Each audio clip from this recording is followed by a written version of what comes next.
4장 하버드에서 빛나는 블랙 다이아몬드. 강의실에서 못 벗어난 아이들이죠. 우리와는 달라요. 하버드의 두 얼굴. 하버드에서 가장 인상적이면서도 가장 폐쇄적인 공간으로 같이 들어가 보자. 하버드 졸업장이 가장 빛나는 곳이 어디일까? 그들의 끈기와 열정, 그리고 뛰어난 학식에 가장 많은 돈을 부를 줄 아는 곳은 월스트리트다. 그리고 그 월스트리트를 정복하기 위해 미래의 월가 스타들이 하버드 졸업장 이후를 계획하며 만든 조직이 블랙 다이아몬드다.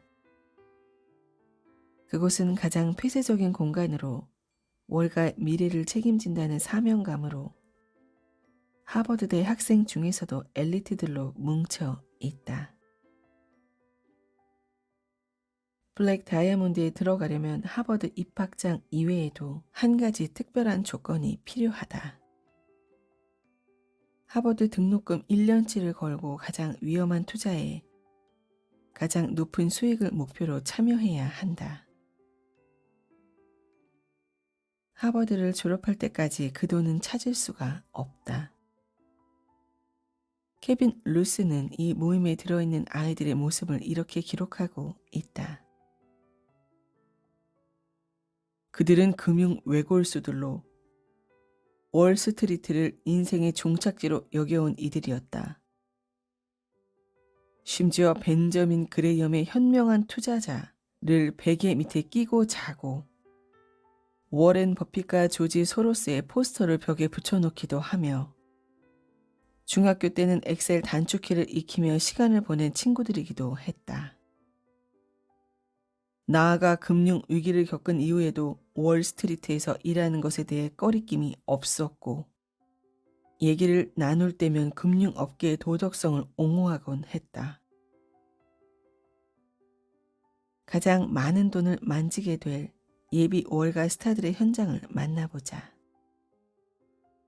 장소는 하버드 대학 기숙사의 어느 작은 프리젠테이션 공간이다. 그곳에서 짧은 머리에 하얀색 버버리 셔츠와 면바지 차림의 한 남학생이 20명가량 되는 학생들에게 질문을 던진다. 아직 낮은 가격대를 형성하는 백금에 투자해보는 게 어때? 블랙 다이아몬드를 만든 창립자인 패드릭의 의견에 브라이스는 바로 반문을 걸었다. 경제가 회복세인 것 같은데 귀금 속에 달려들 필요가 있을까? 혹시 회복세가 아니라고 생각하는 사람? 읽고 테이블 앞 스크린에서 이들의 자문을 맡은 하버드 경영대학원 출신 헤지펀드 트레이더와 화상 채팅이 이어진다. 화상 채팅에서 그는 리스크 평가와 관련해 몇 가지를 지적했지만 아이들에게 별다른 감흥을 주지 못했다. 이미 다 알고 있는 내용이었기 때문이다. 하버드에서도 등급은 나누어진다. 안타까운 것은 강의실에서 하버드생이라는 자부심으로 뭉쳐 있다가 졸업 무렵에 반짝이는 연봉을 보고 무작정 월스트리트로 뛰어드는 절반이 넘는 이들이다. 케빈 루스는 그들의 모습을 오랫동안 관찰하다 이렇게 기록으로 남겼다. 블랙 다이아몬드 구성원들은 하버드 대학 4학년생들 중 다수가 제대로 된 동기부여 없이 금융권으로 진출한다는 데 동의했다. 금융업계를 대놓고 경멸하는 하버드대의 학생 문화를 보았을 때 졸업이 다가올수록 점점 이데올로기적으로 변모했다가 급기야 우르르 월스트리트로 뛰어드는 장면은 희극적이기까지 했다. 패드릭이 껄껄거리며 말했다. 맞아요. 하버드 애들은 4학년 마지막 학기를 맞을 때까지만 월스트리트를 싫어해요. 우리가 확인해야 할 아이들은 4학년 마지막 학기까지 아이비 리그의 달콤함에 취해 있던 대다수의 아이들이다. 세계 최고의 대학에서 세계 최고의 인재로 불리다가 갑자기 돈을 보며 우르르 뛰어들 때 그들은 어떤 신호를 만나게 될까? 그곳에도 자신을 성공적으로 포장해 줬던 하버드의 신호가 있을까? 아라슈의 말이 한 번 더 울림을 준다. 강의실에서 못 벗어난 아이들이죠. 우리와는 달라요.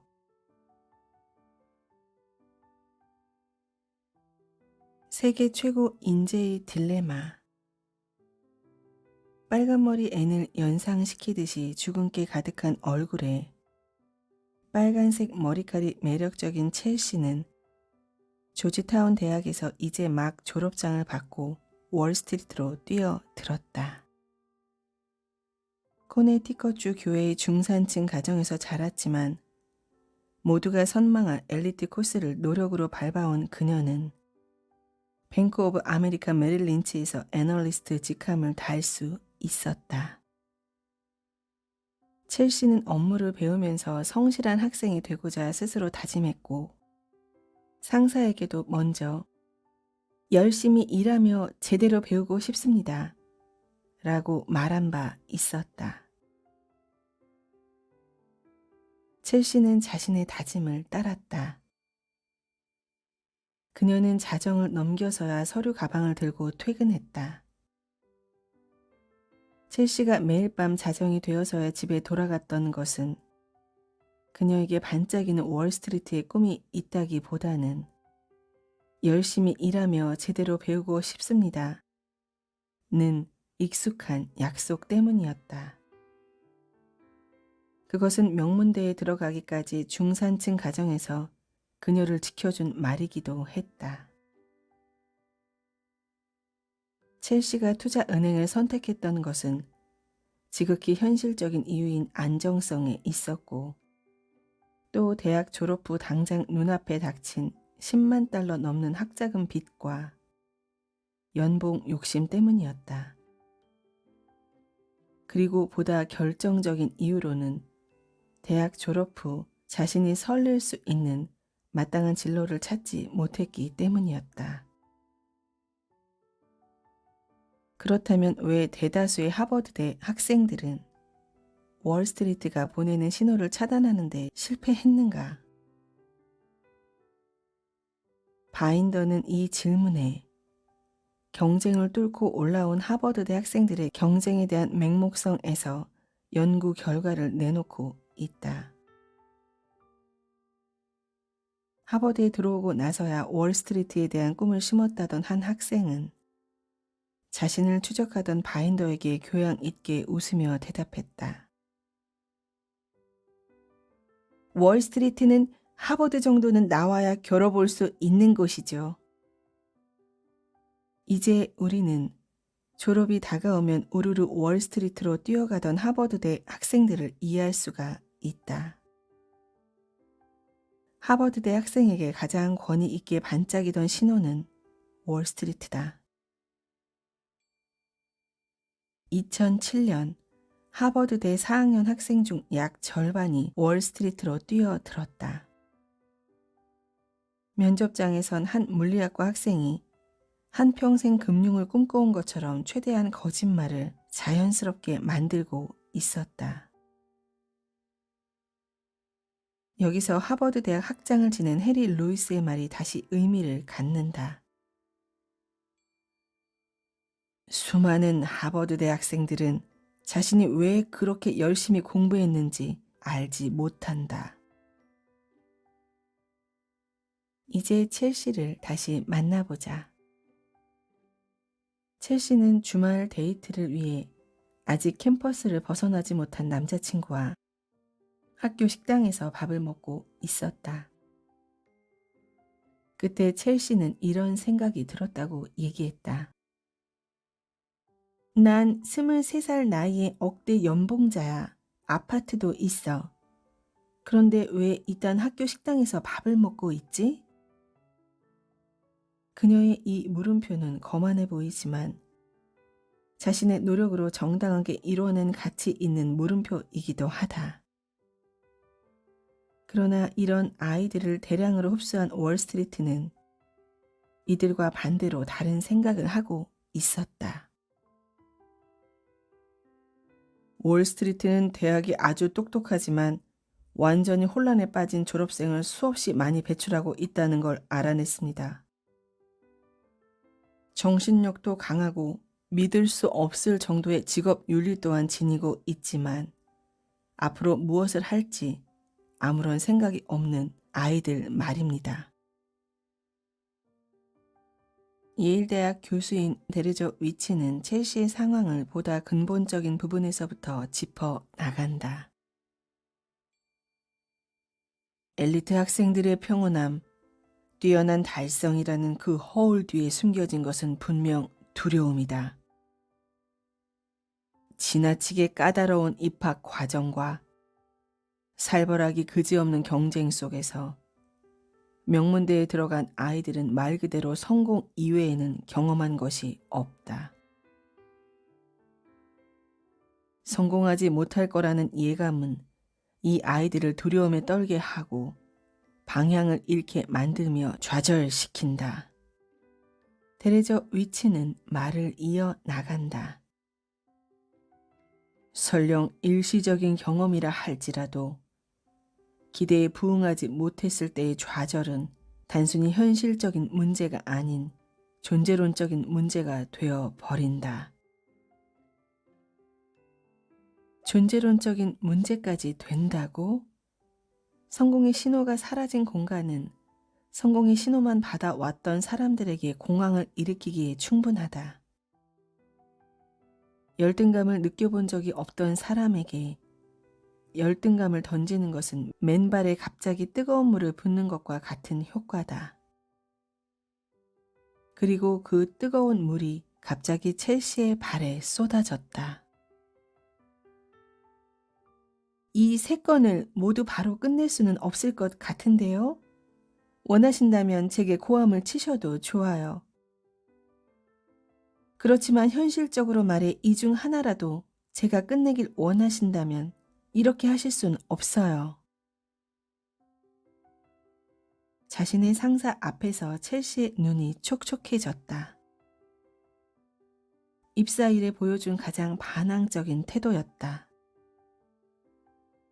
첼시는 결국 최하 평가를 받고 가장 낮은 보너스를 받았다. 그리고 고개를 돌리자 자신이 방금 내뱉은 말이 얼마나 한심한 것인지를 실적으로 보여주는 하버드 너드들이 가득했다. 회사에 앉는 순간 오전 8시 20분부터 오후 4시 30분까지 나는 아무것도 먹지 못했고 아무것도 마시지 못했으며 화장실조차 가지 못했다. 그런 사실도 거의 알아차리지 못했다. 초고속으로 거래를 하고 있었고 모든 신경은 거래를 하는 데 쏟고 있었다. 100% 집중해 있었다. 내가 경지에 다다랐을 때 느낄 법하다고 상상했던 그런 순간이었다. 석 대의 전화기는 한꺼번에 울렸고 트레이딩 룸의 누군가가 내게 소리를 질렀다. 나는 국채 선물 2억 달러치를 사야 해. 그리고 또 다른 고객은 그가 주문한 상품의 가격 책정을 기다리고 있었고 패드릭 해니건은 내게 시가를 알려주기 위해 전화를 걸어왔다. 세 건을 모두 바로 끝낼 수 없다던 첼시 앞에서 석 대의 전화기를 한꺼번에 처리하는 믿음직한 스탠퍼드 출신의 남자가 있었다. 당신이 경영자라면 누구를 선택하고 싶은가? 그날이 끝날 때까지 어떤 사소한 실수도 하지 않았다. 마라톤 결승전까지 전력 질주한 것만큼이나 기분이 고무됐다. 전력 질주처럼 기분이 고무됐다고?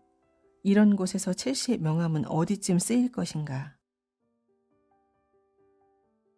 첼시가 소식지 일을 맡았을 때를 경영자 입장에서 판단한다면 더 그러하다. 완벽한 소식지를 만들기 위해 첼시는 모든 글자 하나하나를 꼼꼼히 검토하는 열정을 쏟아부었고, 고객들과 동료들 그리고 상사조차도 처음으로 마음에 들어 했다. 하지만 첼시는 중요한 실수를 저질렀다. 극비 사항인 회사 내부용 지방채 평가 기준 자료 하나를 실수로 소식지에 실어버린 것이다. 이에 대해 첼시가 방어하는 대화를 살펴보자. 그건 회사 기밀이야. 이런 내부 기밀은 어떤 경우에도 고객 상대로 내보내면 안 돼. 외부 유출 자체가 큰 골칫거리라고. 전 그런 줄 몰랐어요. 소식지에 같이 포함시켜야 된다고 생각했거든요. 뭐가 어쨌건 간에 포함시켜선 안 되는 거였어. 최고 책임자의 호통 앞에서 첼시는 상사가 자신을 옹호해 주길 바랐다. 어쨌거나 상사가 자신이 만든 소식지를 최종 확인해야 할 책임이 있었기 때문이다. 첼시에게 상사는 자신을 책임져야 할 선생과 같은 존재였다. 그런데 그 선생이 입을 다물었다. 사회는 실전이었다. 자신의 실수 앞에서 아무도 그녀를 변호해주지 않았다. 그 일을 겪은 지 며칠 뒤 첼시는 일에서 완전히 거리를 뒀다. 점심시간을 길게 가졌고 낮 시간에도 미드타운 근처를 오래 걸었다. 비는 시간이면 공책을 꺼내 창업 구상을 하면서 회사 로고를 그려보기도 했다. 보통 사람이라면 술 한 잔으로 털어버릴 일에 회사 자체를 그만두려는 모습은 한편으로 지질해 보이기도 한다. 하지만 첼시에게는 존재론적인 문제를 흔드는 일이기에 충분했다. SAT 1600점을 맞고 하버드 대학을 1등으로 졸업한 세상에서 제일 똑똑한 사람도 골드만삭스에서는 완전한 재앙이 되어 입사한 지 1년 안에 해고되었다. 이런 일은 빈번하게 일어났다. 판단력은 배울 수 있는 것이 아니기 때문이다. 그리고 그 여름에 최고의 대학을 나온 학생들이 차례대로 쫓겨나기 시작했다. 하버드 대학을 1등으로 졸업하는 것보다 더 중요한 것은 과연 자신의 분야를 향한 차단된 열정을 가지고 있는가였다. 그리고 첼시가 확인한 이 분야에서 가장 밝게 빛나던 빛은 블랙 다이아몬드였다. 자신의 빛은 없었다. 첼시는 결국 자신의 패배를 인정했다. 대단한 반역자처럼 굴려는 건 아니지만 난 여기 남고 싶지 않아.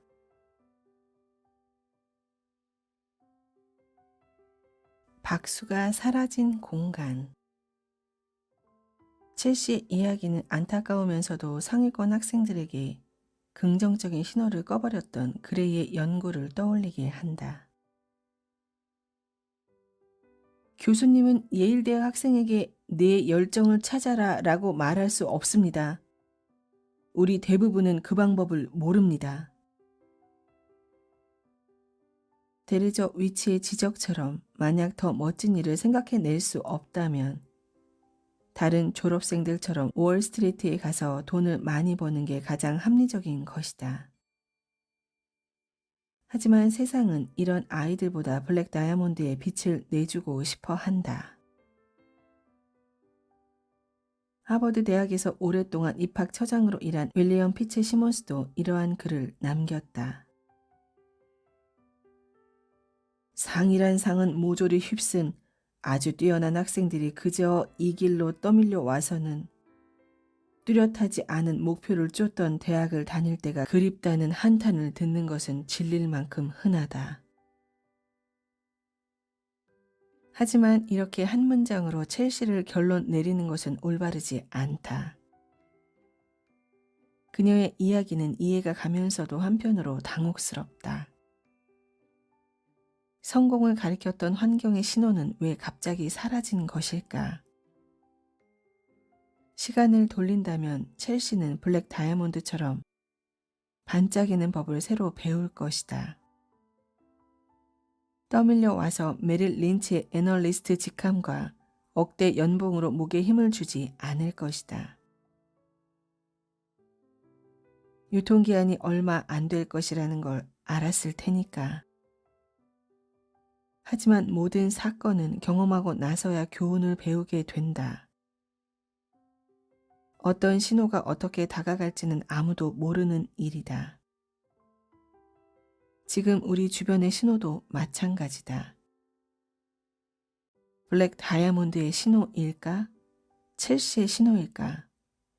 나의 실패를 또 다른 입학 처장이 비아냥거리거나 있지 않을까? 심리학자들은 이 열쇠의 정답을 보여준다. 그들이 그 지점을 발견할 수 있었던 명단을 한번 읽어보자. 1. 아이작 뉴턴 영국 2. 고트프리트 라이프니츠 독일 3. 조제프 라그랑주 프랑스 4. 레온하르트 오일러 스위스 5. 피에르 시몽 라플라스 프랑스 6. 유클리스 그리스 7. 카를 가우스 독일 8. 아르키메데스 그리스 9. 르네 데카르트 프랑스 10. 지롤라모 카르다노 이탈리아 등등. 이것은 미국 학회지에 발표된 세계 역대 수학자의 순위표다. 이 명단에서 특이사항을 찾았는가? 몇 명 낯익은 이름들도 보일 것이다. 그럼 다음 명단은 어떤가? 라르스 알포르스 제시 더글러스, 로랑 모이즈 슈아르츠, 아틀레 셀베르그, 고다이라 구니히코, 장피에르 세르, 클라우드 프리드리히 로스, 르네 톰, 라르스 발테르 헤르만데스, 존 윌러드 밀러 등등. 이 명단은 보통 사람들은 알지도 못할 뿐더러 관심도 없는 이름들이다. 하지만 세계 수학자 대회에서 4년마다 수여하는 수학계의 노벨상인 필즈상을 수상한 이름들이다. 주최국에서 국가 대통령이 직접 이들에게 메달을 위엄있게 수여하며 이는 대회가 생겨난 이래 80년간의 역대 수상자들 명단이다. 나이 제한은 40세까지로 노벨상보다 더 받기 어려운 상으로 손꼽히며 학문적 업적으로 인간이 상상할 수 있는 최고의 업적에 다다른 이들이다.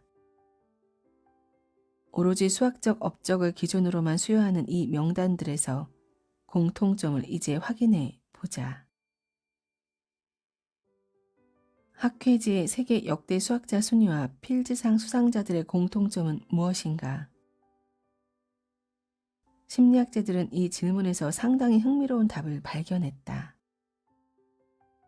이들은 모두 남성이다.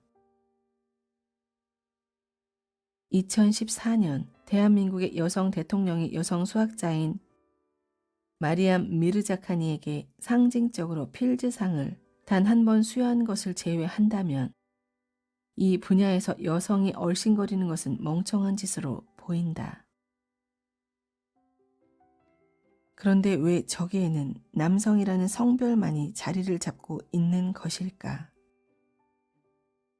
심리학자들은 이 흥미로운 지점을 좀 더 의미 있게 파헤쳤다. 스탠퍼드 대학 교수인 스틸과 그의 동료들은 상위권 대학의 학문 수준이 높은 여학생들에게 고난이도의 수학 문제를 풀게 하면서 다음과 같은 배경 조건을 제시했다. 학생도 알다시피 여성이 남성보다 수학을 못한다는 연구에는 논란이 많습니다. 우리는 이 논란을 파헤칠 겁니다. 수학에 좋은 점수를 보였던 여성인 당신이 선발된 이유죠. 그리고 고난이도의 문제를 던져주면서 같은 문제에 대해 과거 비슷한 여학생들이 형편없는 점수를 받았다는 신호를 보냈다. 물론 그 신호는 조작된 것이다. 학생들의 결과는 어땠을까? 스틸은 상당히 놀라운 결과를 얻었다. 도표 4-1을 보면 오른쪽에 찌그러진 깡통처럼 눌려진 여학생들의 점수를 볼 수 있다. 신호를 받지 않았을 때는 남학생들과 별반 다를 것 없던 왼쪽 성적표와 비교해 보라. 이것은 굉장히 놀라운 결과다. 그렇지 않은가? 단순히 너와 같은 부류가 못했다 라는 신호를 보냈을 뿐인데 실제로 형편없이 내려간 것이다. 스틸은 여학생들이 남학생들과 같은 조건에서 비교되는 신호를 받았을 때 눈에 띄게 점수가 내려갔다. 고 연구 결과를 정리했다. 그리고 옆 남학생들의 점수는 오히려 올라가는 것이 보이는가? 익숙한 상승이다. 자신의 열등감은 누군가에게는 우월감의 재료가 된다던 그레이의 연구 결과가 반짝이는 순간이다. 심리학자인 조슈아 아론스는 백인 남학생들에게 고난이도의 시험을 치르게 하면서 간단한 신호를 던졌다. 지금 치는 시험은 아시아 남학생들과 경쟁하게 됩니다. 아시아 남학생들의 수학 점수는 이미 아이비리그에서 평가 기준을 상향시킬 만큼 인상적으로 높다. 이후 여학생과 비교되면서 올라갔던 백인 남학생들의 점수는 아시아 남학생들이 옆자리에 앉자 눈에 띄게 떨어지는 현상이 목격되었다. 엘리트로 불리다가 갑자기 더 뛰어난 엘리트와 경쟁하게 되자 점수가 형편없이 떨어지는 것이다. 학생들의 성적은 엉덩이가 의자에 앉아있던 시간만으로 계산되는 것이 아니다. 고개를 들어 그들이 잘한다는 신호를 받는지 못한다는 신호를 받는지를 봐야 한다. 못한다는 신호를 받는 학생들은 독일의 교육 심리학자인 카롤린 슈스터가 지적하듯이 자신에 대한 부정적인 생각을 억누르는 데 상당한 작업 기억력을 소모한다. 작업 기억력이 높을수록 수학 점수도 높고 SAT 점수도 높고 명문대학 입학장을 받을 확률이 높아진다. 하지만 못한다는 신호 속에 그들은 자신도 모르는 사이 열등감과 싸우느라 상당한 정신적 자원을 낭비하고 있는 것이다. 다시 아시아 남학생으로 돌아와 보자. 소수의 이민자임에도 하버드 학생이 약 20%, 그리고 버클리 학생이 약 45%를 차지하고 있는 이 뛰어난 아시아 학생들은 수학과 과학에서 뛰어나다는 신호를 즐긴다. 미국으로 건너온 이민자의 입장에서는 미국적인 정신에 새롭게 적응하길 원한다. 그들은 우리의 시끌벅적한 성공을 찾아가는 드라마 속 주인공이 되고 싶어 한다. 그런 그들이 원하는 것은 세 가지의 M으로 머니, 모빌리티, 메리토크시, 실력으로 평가받는 것이다. 교실 속 선생님들은 각자의 사연을 가지고 갓 아메리칸 드림을 시작하려는 학생들을 바라본다. 그들의 입장에서 학생들을 같이 판단해 보자. 누가 영어를 자신의 모국어처럼 익히고 성공의 열망에 미쳐있는 미국 사회에서 인상적으로 성공할 것인가? 이러한 미래의 새싹들은 처음으로 찾는 선생의 눈에는 백인의 얼굴로 미국인처럼 활발하게 교실을 뛰어다니고 욕심이 많은 러시아 학생들이 가장 먼저 눈에 들어온다. 반면 교실 테두리에서 조용히 앉아서 자기 할 일만 하는 중국인 학생들을 바라볼 때는 인상이 달라진다. 과연 이 검은 머리의 학생들이 미국 사회에서 무엇을 기여할 수 있을까? 캘리포니아 대학의 교육학자 그레타 볼먼은 ESL 교실에서 일어나는 현상을 흥미롭게 연구하며 그들의 시선을 담았다. 다음 ESL 선생들의 대화 기록을 같이 살펴보자. 교사 F. 러시아 학생들은 정말 뛰어나죠. 그들은 매우 앞으로 빠르게 전진해 나가고 싶어 해요. ESL 수업은 그 정도의 아이들에게는 금방 시들해버릴 정도죠. 러시아 학생들은 우리 프로그램에 매우 잘 적응하고 있고 금세 수업에 편안해합니다. 교실에서 가볍게 배운 영어로 소리를 지르고 여기저기 뛰어다니는 러시아 학생들이 교사의 눈에는 미국과에 가장 잘 적응할 아이들로 비추어진다. 볼모가 교사들의 반응을 들을 때 러시아 학생들은 다재다능한 아이, 매우 사교적인, 진짜 학생, 이란 표현을 여러 선생들로부터 일관되게 들을 수 있었다. 반면에 저기 교실에서 수그리고 이 모든 적대적인 신호에 당황하고 있던 중국인 아이가 조용히 이 장면들을 지켜보고 있었다. 교사 C. 러시아 학생들은 참 잘해요. 제 경험으로는 러시아 학생들은 영어를 정말 잘하고 가장 빠르게 배우죠.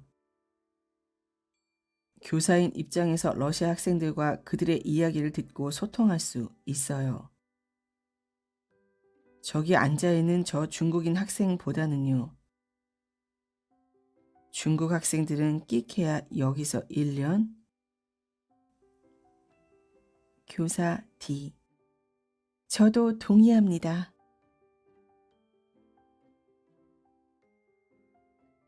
더는 엘리트라 불러주지 않을 때. 복싱 경기장의 레킹볼 건물 철거용 쇳덩이 이라 불리는 빨간 머리의 선수와 갈색 머리의 선수가 경기장 위에 섰다. 심판이 시합 개시를 알리자 레킹볼은 상대를 향해 힘차게 주먹을 날렸지만 아마추어의 향기를 빼내지 못했다. 갈색머리 선수가 비웃듯이 레킹볼에게 펀치를 날렸고 레킹볼은 그 펀치를 피하지 못하고 정직하게 맞았다.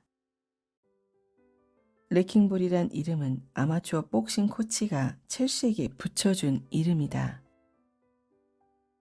정장을 입었을 때 그녀는 최하의 평가를 받았지만 무뎌질 대로 무뎌진 그녀에게 쇳덩이라는 별명을 붙여준 자신의 코치가 그녀는 꽤 마음에 들었다.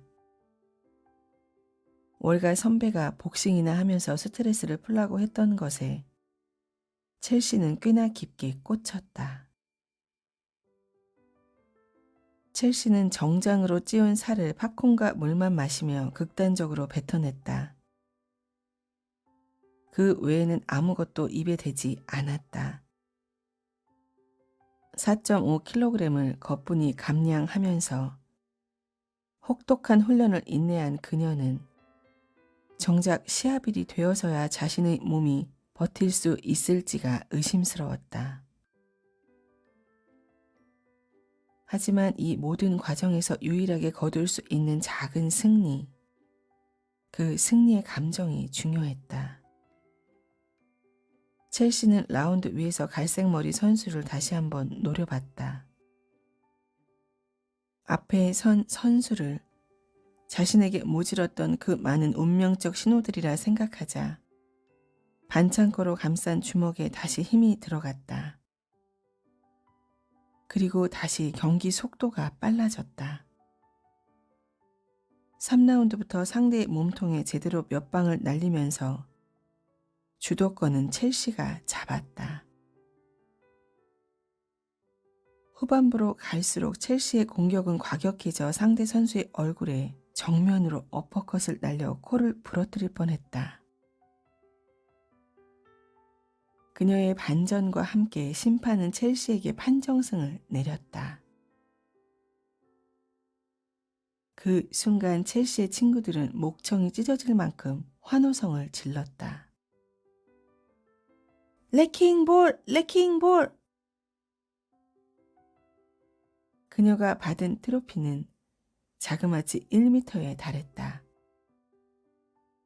그 인상적인 높이는 그녀가 아직은 쓸모있는 사람이라는 것을 대신 말해주는 것만 같았다. 트로피를 옆에 두고 그동안 참았던 식욕을 풀었다. 배가 터질 만큼 먹고 나서 취하듯이 잠을 자고 일어난 그녀의 눈앞에 난생 처음 획득한 트로피를 보며 이렇게 되뇌었다. 난 여전히 가치 있는 사람이야. 그리고 뭔가 잘하는 구석이 있는 사람이기도 하고. 그 뭔가가 뭘까? 첼시도 모른다. 1m 되는 트로피가 그저 그 자리에 있었을 뿐이다.